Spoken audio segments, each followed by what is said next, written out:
পৃথিবীর খনিজ পদার্থের জগতে স্বর্ণ এক অনন্য এবং অবিশ্বাস্য মৌল। অধিকাংশ খনিজ বা ধাতুর দিকে তাকালে দেখা যায় তাদের একটি কমন বৈশিষ্ট্য রয়েছে। রূপা বাতাসের সালফারের বিক্রিয়ায় সময়ের সাথে কালো হয়ে যায়, তামা কালচে বা সবুজাভ বর্ণ ধারণ করে, আর আর্দ্রতায় লোহা ক্ষয় হয়ে জমে ওঠে মরিচার আস্তর। কিন্তু স্বর্ণ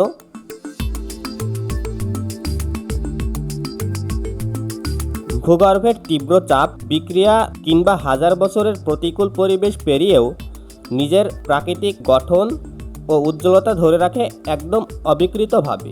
কিন্তু কিভাবে? স্বর্ণ হাজার বছরেও চকচকে থাকে কিভাবে, এই বিষয়ে আলোচনা করব দ্য জায়ান্ট ইউনিভার্সের আজকের এই পর্বে। আপনি এই চ্যানেলে নতুন হলে অবশ্যই চ্যানেলটি সাবস্ক্রাইব করবেন।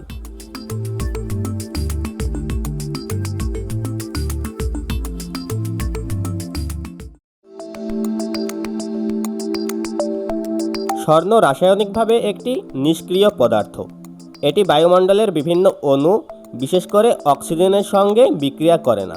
স্বর্ণের এই গুণের জন্যই এর এত চাহিদা, কিন্তু এর এই রাসায়নিক সীমাবদ্ধতাই গবেষকদের চিন্তার কারণ।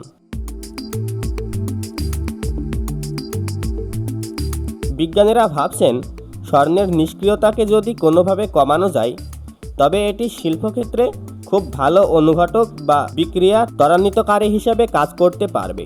তাই বিজ্ঞানীরা স্বর্ণের নিষ্ক্রিয়তার কারণ জানার চেষ্টা করেছে। তাহলে স্বর্ণের নিষ্ক্রিয়তার কারণ কি?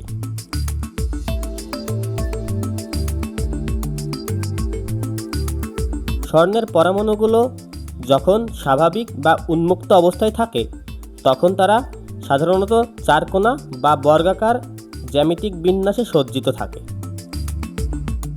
বিজ্ঞানী মন্টেমোর ও তার দল কম্পিউটার সিমুলেশনের মাধ্যমে দেখান যে স্বর্ণ যদি এই চারকোনা বিন্যাস ধরে রাখত, তবে তা কয়েক সেকেন্ডের মধ্যেই বাতাসের অক্সিজেনের সঙ্গে বিক্রিয়া করে কালচে হয়ে যেত, অর্থাৎ এর জারণ ঘটত।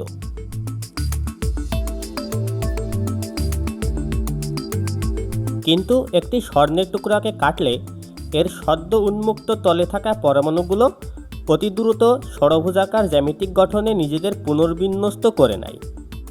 ফলে এরা অক্সিজেনের সঙ্গে কোনো বিক্রিয়া করে না। মন্টেমোরের গবেষণা অনুযায়ী স্বর্ণের চারকোনা বিন্যাসটি অক্সিজেনের অণুকে ভাঙতে সাহায্য করে, কিন্তু স্বর্ণের পৃষ্ঠদেশে থাকা পরমাণুগুলো যখন স্বতঃস্ফূর্তভাবে ষড়ভুজাকার নকশায় পুনর্বিন্যস্ত হয়ে যায়, তখন সেখানে অক্সিজেনের অণুকে ভাঙার জন্য তুলনামূলকভাবে বেশি শক্তির দরকার হয়, অর্থাৎ শক্তির বাধা বা এনার্জি ব্যারিয়ার বহুগুণ বেড়ে যায়। ফলে অক্সিজেনের অণুগুলো আর ভাঙতে পারে না এবং রাসায়নিক বিক্রিয়াও সেখানে থমকে যায়।